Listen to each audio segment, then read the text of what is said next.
Yemen should be making headline news globally a great deal more than it actually is, and that's because anywhere between 10 to 18 million Yemenis are currently starving. This is because of the blockade that Saudi Arabia imposes on Yemen with the full support of the United States and its allies. That's anywhere between 35 to 64% of the Yemeni population that are currently starving. This is the worst humanitarian crisis in the world right now. The United Nations has warned that this could be the worst famine in a century, and that was over 2 years ago in November 2017, which means that when this war finally ends, it's likely that the final death toll of this conflict will be counted in the millions, not just the tens of thousands, which is the death toll you're currently hearing. Given the urgency of the situation, I would encourage you to give generously to charity, as there are aid organizations doing the difficult work of negotiating their way past the blockade into Yemen to deliver the food to the worst affected areas. One such organization is WFA.org, so please give what you can.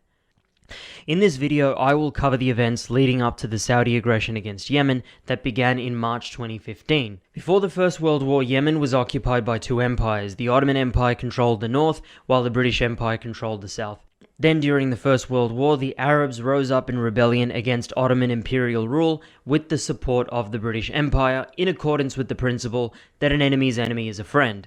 They were hoping to get one unified Arab state after the war, but instead, the British and the French divided the historic regions of Syria and Iraq between themselves. That's the Sykes-Picot Agreement, and later, Britain handed over Palestine to the Zionist movement, which would later become Israel.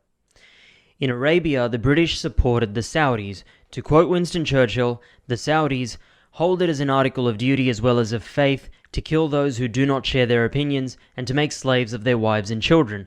Women have been put to death in Wahhabi villages for simply appearing in the street. Despite thinking the Saudis were extremely barbaric, Winston Churchill would later write, "My admiration for Ibn Saud, that is the Saudi king, was deep because of his unfailing loyalty to us." That is, unfailing loyalty to the British Empire. Because the Saudis had the military backing of Britain, they invaded Yemen in 1934. The plan was that they would take control of the entirety of North Yemen, while the British would control the south. However, the reason this plan failed was because of the resistance of the Yemenis themselves, led by the Zaydi Imam of Yemen, Yahya Hamid ad-Din, whose army fought the Saudis to a bloody stalemate. At the end of the war, the Saudis annexed the provinces of Baha, Asir, Jizan and Najran to their state. That is, with British backing, the Saudis were able to absorb into their state territories that they never controlled in the past, thereby creating the borders of the modern Saudi state. In 1958, Imam Yahya was assassinated, we believe, by the British who occupied South Yemen. In the chaotic period of infighting that followed Imam Yahya's assassination, eventually the throne was taken by his son, who took the title Imam Ahmad ibn Yahya. Imam Ahmed, however, was unpopular. Not only was he perceived as ruthless and incompetent, but he was also perceived as illegitimate because he was never elected. He was never elected in the due process that was key to the political system of the Zaydi Imamate. The Zaydis believe in a kind of theocratic democracy. Leaders have to be elected and held accountable. Otherwise, you can rise up and rebel against them, which is the core tenet of Zaydi ideology, that Muslims have an obligation to rebel against corrupt and unjust rulers. After years of cronyism, tribal divisions, favoritism and corruption, the imamate was finally overthrown by an Arab nationalist coup d'etat led by Abdullah Saleh. It was inspired by the example set by the Egyptian president Gamal Abdel Nasser. This coup triggered a civil war in which Egypt sent 70,000 troops to prop up the new republic against the forces of the imamate. At that time, the Saudis hated everything that President Nasser of Egypt represented, and the feeling was mutual. So, according to Nasser, to liberate Jerusalem, the Arabs must first liberate Riyadh. Given that the Saudis perceived the Arab nationalists as the greater evil, they backed the forces of the imamate, who were finally defeated in 1967, which brings in the era of North Yemen as an Arab nationalist republic. That same year, in South Yemen, the British occupation was eventually overthrown by the South Yemeni communists, who then declared a Marxist-Leninist government and allied with the Soviet Union. Then in 1974, a bloodless coup takes place, which brings to power President Ibrahim al-Hamdi in North Yemen. He was a committed socialist, he believed in pan-Arab nationalism, he developed good relations with the South Yemeni President Salim al-Rubai, and both were discussing the prospects of unification. In this period, both North and South Yemen were getting friendlier to each other, and both had friendly relations with the Soviet Union, which worried the United States and Saudi Arabia. Although President al-Hamdi only ruled for 3 years, he oversaw the rapid modernization of Yemen by nationalizing key industries, conducting land reforms, investing in education, and implementing socialist policies that improved the lives of the poor. Thousands of schools, clinics, and hospitals were built all over Yemen during this period. But in 1977, President Ibrahim al-Hamdi was assassinated. More recently, in November last year, the National Salvation Government of Yemen in the capital Sana'a released a report that demonstrated beyond reasonable doubt, after a lengthy investigation, that this assassination was carried out by Saudi Arabia, which then paved the way for the 34-year reign of Ali Abdullah Saleh, who was eventually forced to resign in 2012 during the Arab Spring protests. Even before these revelations, it was widely believed in Yemen that Saudi Arabia was responsible, but with these recent investigations, we also know that Saleh, the former president, knew about the Saudi role after important documents were uncovered in his house.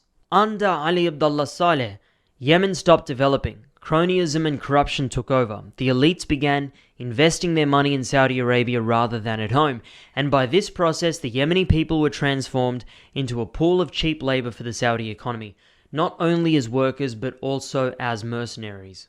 So for example, in the 1980s, when the United States, Saudi Arabia, and Pakistan were arming and funding mercenaries to fight the Soviet-backed Afghan government, Yemen became an important recruiting ground for what would eventually become Al-Qaeda. Ali Abdullah Saleh succeeded in unifying North and South Yemen in 1990, but this was not a good thing for the South. Like other socialist republics that collapsed following the overthrow of Communist Party rule in the Soviet Union, the entire socialist system of South Yemen was completely dismantled, and its economy fell into the hands of wealthy northerners after a series of privatizations that were encouraged by the IMF. In one major example of this, a northern tribal sheikh presented forged papers claiming 300-year-old ancestral ownership of land besides Aden's North Harbour. Aden is the capital of the former South Yemen. It was later revealed in court that this land had been reclaimed from the sea in the 1950s during a British public works project. Southern officials in the state ministries began hiding the records of land that had been expropriated from the rich and then nationalized during the socialist period. Following unification, around 100 prominent members of the Yemeni Socialist Party were assassinated by Yemeni Al-Qaeda fighters who were recruited by Ali Abdullah Saleh as mercenaries after returning from Afghanistan.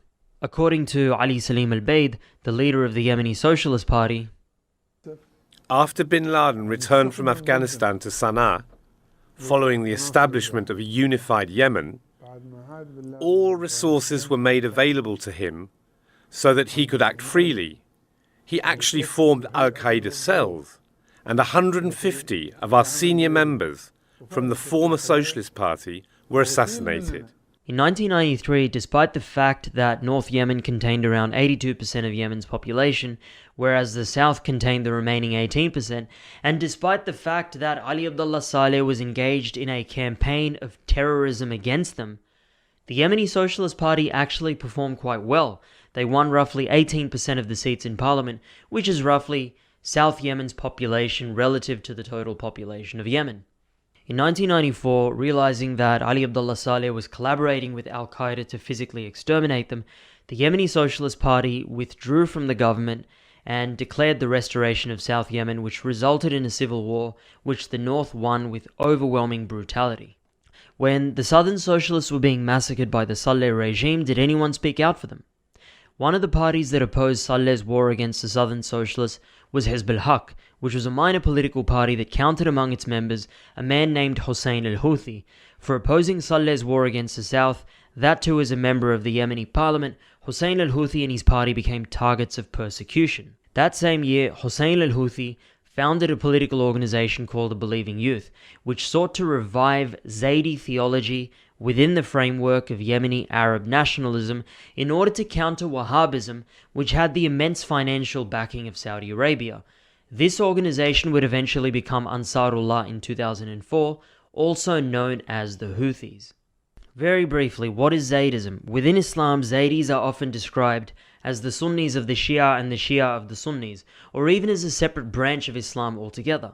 One of the defining features of Zaydism, as I mentioned before, is the belief that Muslims are obliged to rebel against corrupt and unjust rulers and that made Saudi Arabia very worried.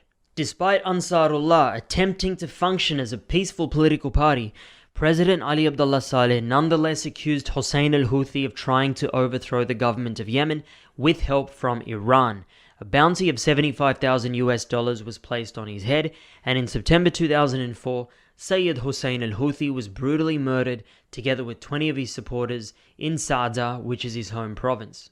According to the Houthis, the Yemeni army poured petrol into the cave, then set it on fire. Many of al-Houthis' family were killed. Hussein al-Houthi was allegedly captured by the army and later killed. He became a martyr whose ideas still resonate today with his followers. طبعا هذا النموذج فقط من مخلفات الحرب السعودي والطيران اليمني. هذا من قذائف الطيران السعودي. The Yemeni army under Saleh had followed them to a cave where they were hiding. They doused the area with petrol and they burned them alive. This is what triggered the 6 Sa'da wars from 2004 to 2010. Remember, Ansarullah did not take up arms against the Yemeni state. The Yemeni state took up arms against Ansarullah.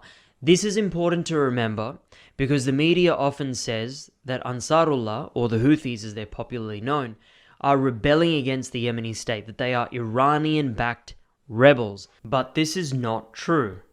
Ali Abdullah Saleh responded to a political challenge with military force, and it's not an exaggeration to say that he was being pressured to do so by the United States. So, according to a study published by the RAND Corporation, which offers analysis to the US military and is largely funded by the US government, so you can't really accuse them of being biased, it was not until the US government pressured Saleh to do so that he began cracking down on Hussein's supporters, who were acting within the boundaries of the laws and constitution. Repeat, who were acting within the boundaries of the laws and constitution. That's Ansarullah. Knowing that their war was unpopular, Saleh did not rely on Yemeni soldiers drawn from the areas where Ansarullah had mass support, which is in North Yemen, and for these operations he instead turned to the same forces, including the Al-Qaeda militias, that he had used to crush the Southern Socialists 10 years earlier. The difference, however, was that these wars against Ansarullah only made Ansarullah stronger and more popular. Please stay tuned for part 2, in which I cover all the events leading up to the Saudi aggression against Yemen in March 2015, beginning with the Arab Spring protests. See you next time.